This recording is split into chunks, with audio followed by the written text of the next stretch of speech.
Chapter 14. Chapter on protection called Refuge of the Yakshas.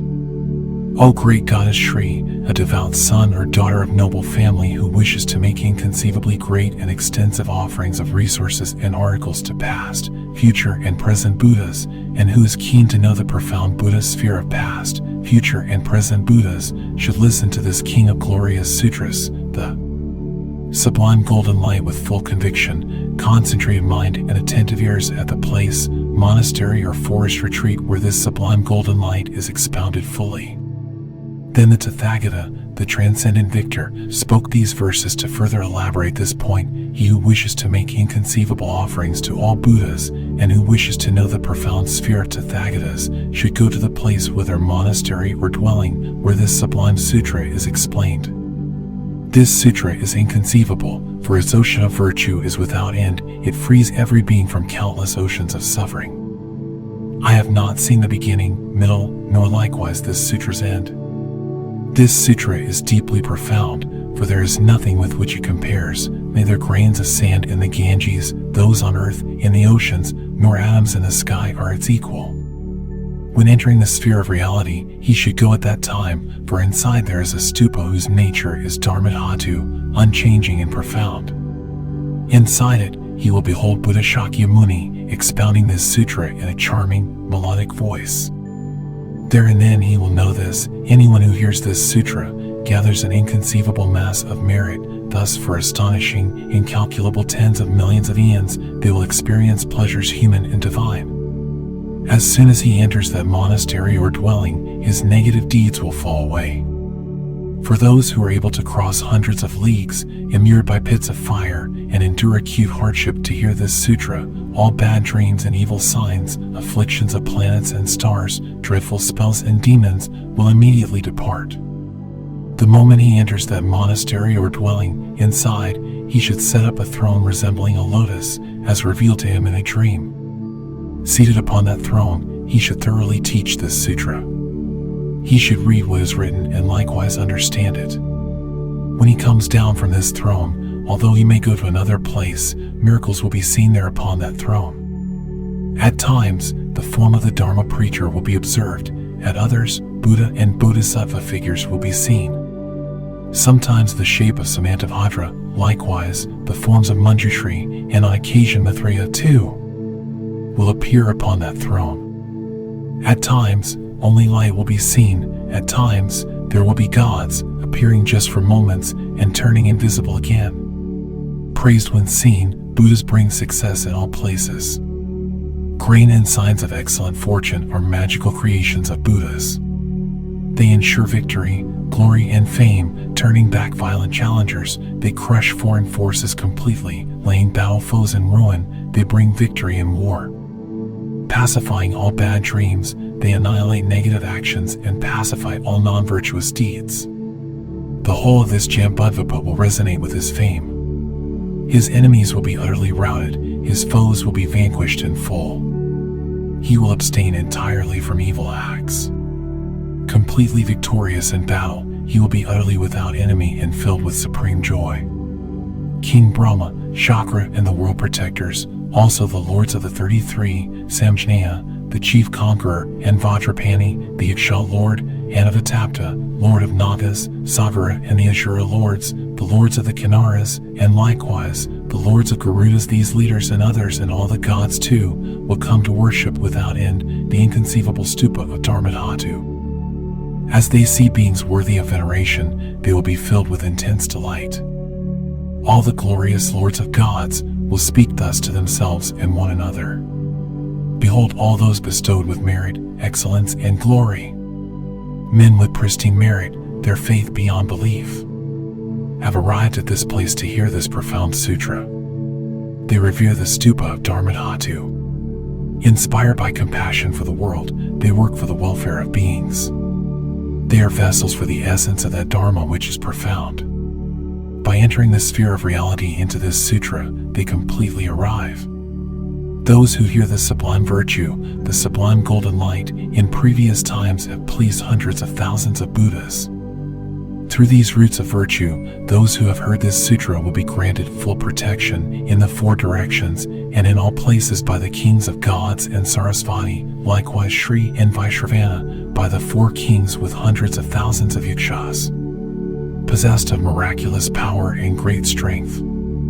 Indra, Soma and Yama, Vayu, Varuna and Skanda, Vishnu and Sarasvati, Prajapati and Udashana, these protectors of the world, who are powerful and outshine every foe, day and night, will offer protection without fail to those who have heard this sutra. Narayana and Maheshvara, the two powerful Yaksha lords, those 28 others led by Samjnaya, and hundreds of thousands of Yakshas, possessed of great strength and supernatural power, will offer protection from fear and terror to those who have heard this sutra.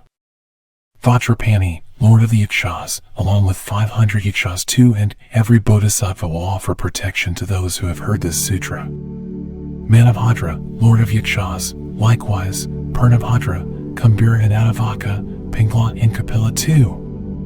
Each Yaksha Lord, along with 500 Yakshas, will offer protection to those who have heard this sutra. Chitrasena, the Gandharv, Janarshapa, King of Conquerors, Manakantha and Nikantha, and Varshitapati too, Mahagrasa and Mahakala, along with Savarnaksha, Panchika and Shagalapada, Mahabhaga, Pranalan and Dharmapala, Marka and Vali, Sukaroma and Suryamitra, likewise Ratnakisha, Mahapranalan and Nakula, along with Kamashreshta and Chandana, Nagayana and Imavada, and likewise Satyajiri. These powerful beings who overwhelm every foe will offer protection with their supernatural feats to those who have heard this sutra. Anavatapta, the Lord of Nagas, likewise Sakara too, both Muchalinda and Elapatra, Nanda and Upanandaka, accompanied by hundreds of thousands of Nagas, possessed of supernatural power, will offer protection from all fear and terror to those who have heard this sutra. Bali, Rahu and Namuchi, Vimakaitra and Samvara too, Prahlada and Karaskanda, and likewise the Asura lords, accompanied by hundreds of thousands of Asuras, possessed of great strength and supernatural power, will offer protection from all fear and terror to those who have heard this sutra. Hariti, the mother of Buddhas, along with her 500 sons, will offer protection to them whether they are standing, sitting, or asleep. Chanda and Chandalika, likewise Yakshini Chandika, Kunti and Kudadanti. The one who steals the glow of beings, those who are powerful, who overwhelm others, possessed of supernatural power, will offer protection in all four directions to those who have heard this sutra. Sarasvati, leading innumerable goddesses, likewise Shri and so forth, deities of fruit, forests and crops, those who dwell in stupas, trees and parks. The wind deity and every deity here, these goddesses and the earth goddess herself, their minds overflowing with joy, will offer protection to those who have heard this sutra. They will bring longevity, complexion, and strength to these beings. With excellence, merit and glory they will be adorned. They will pacify afflictions of planets and stars, abolish misfortune, wrong deeds and nightmares. The earth goddess herself, powerful and always profound, is fully satisfied by the essence of the King of Glorious Sutras, the sublime golden light. The potency of the earth, 6,800,000 leagues. As far as the Vajra base will greatly increase. Going down a full 100 leagues, this potent savor will penetrate. Through the power of hearing this sutra, returning upwards again, it will cause the surface to entirely shine. All these gods and goddesses too will be satisfied by the essence of the King of Glorious Sutras, the sublime golden light. They will have radiant complexion, be peaceful, satisfied and immensely strong, pleased by varied tastes. The deities of fruit, crops and forest and all of Jambudvipa will be filled with profound joy. Delighted by this sutra's essence, they will ensure the growth of fruits and crops, assortments of various flowers and multitudes of stately fruit trees. Every park, all forests, and all fruit-bearing trees will bloom with flowers giving off fragrant scents.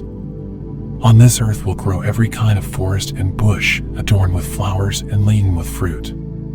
In all of Jambudvipa, innumerable Naga maidens, their minds immensely filled with joy, will approach lotus pools and plant their many lotuses, night bloom, blue and white. The sky will be pristine without smoke and masses of clouds. Free of darkness and dust, every direction will shine bright with light. The 1,000 rays of the sun, beautiful with lattice light, profoundly deep in illumination, will blithely rise in that land. The noble sun, the son of gods, residing in a palace of championated gold, will be deeply satisfied by this sutra. With great delight, the lordly sun will rise in Jambudvipa, with limitless lattices of rays shining upon every land. The moment it rises, it sends forth shafts of rays, awakening the lotuses abounding in various pools. To satisfy the whole of the earth, the sun will fully ripen various flowers, fruit, and medicinal plants in the whole of this Jambudvipa. The sun and the moon too will then shine with unknown glory. The stars, the wind, and the rain will perfectly come. The whole of Jambudvipa will have an excellent year. In the place this sutra is kept, there will always be plenty. This ends the 14th chapter, the chapter on protection called Refuge of the Yakshas, from the King of Glorious Sutras, the Sublime Golden Light.